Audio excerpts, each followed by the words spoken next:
Good morning. This is Jenna I. Olay, April 2nd, 1899, for Abolition News Network. Beginning a new series on the part that various religions and church leaders played in influencing the abolition of slavery before the Civil War. Our guest today is the head of research for the Christian Learning Center and History Center of the Southwest. She has a Doctor of Divinity degree from the University of Texas. Welcome, Ms. Amber Christensen. Good morning. Glad you're here. It's a pleasure to be here. Let's get right to the main question for today. Did Jesus or his disciples say anything about the ungodly act of owning slaves? I can answer that in what it says in Matthew chapter 22, 37 to 40, where he says that Jesus said when asked, "Which is the greatest commandment in the law?" Jesus replied, "Thou shalt love the Lord thy God with all thy heart, and with all thy soul, and with all thy mind. This is the first and greatest commandment. And the second is like unto it. Thou shalt love thy neighbor as thyself. And on these two commandments hang all the law and the prophets." You see, he made no difference between black and white, master or slave. Then, in John chapter 13, verse 34 to 35, "A new commandment I give unto you, that ye love one another as I have loved you, that ye also love one another.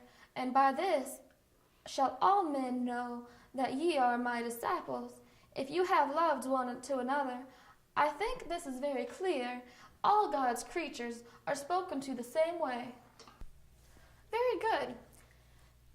In your research, were there any Christian churches before the Civil War that weren't afraid to speak up against slavery?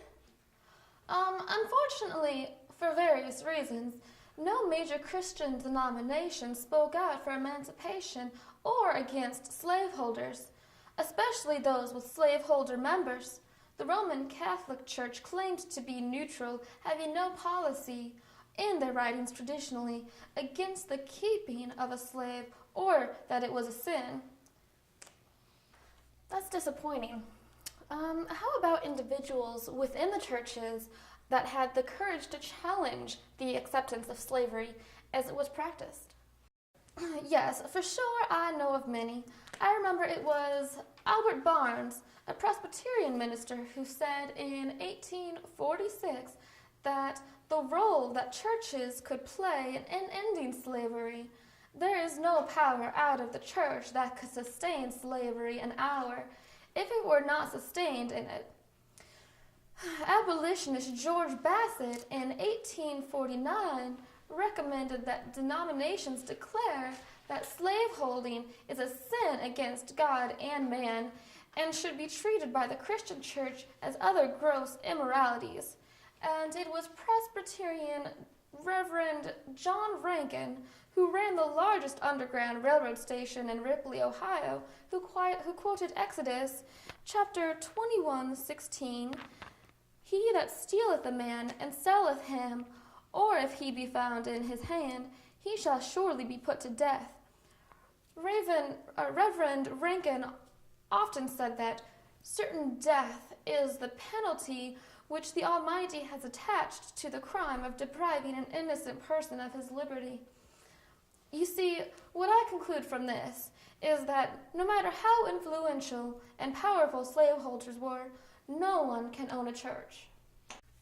You're right. Good point. No one can own a church.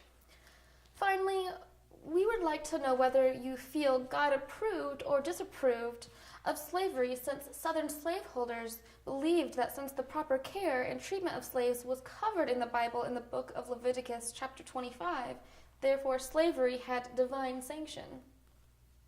No.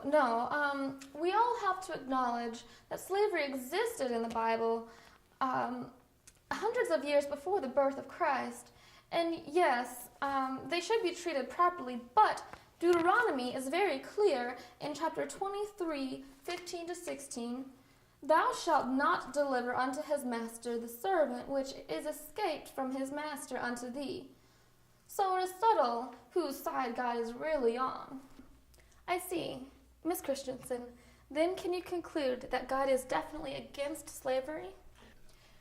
You see, It is the spirit of the holy word from God that the people who own slaves must look to for their conduct. Do unto others as you would have others do unto you. Love thy neighbor. Thou shalt not steal, and thou shalt not murder.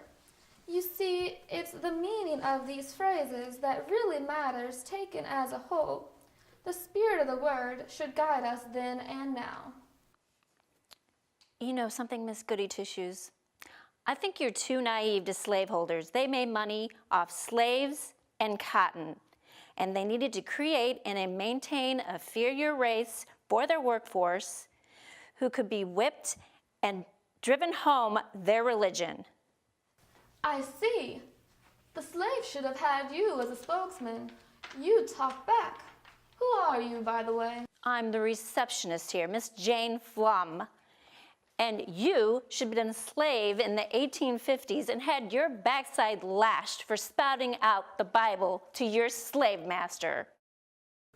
Really? You should go to church and repent. You don't have any faith in the Lord. Don't tell me who I have faith in. I'm hired to serve tea, and I get paid for it. Then you are a slave to your paycheck. Ladies, please. Thank you very much, Miss Christensen, for clearing up what the spirit of the Bible is. And maybe you should find a church, Miss Flum, and study those passages Miss Christensen recommends, and we'll see who to follow. The false religion of the slave master or the light from the Bible.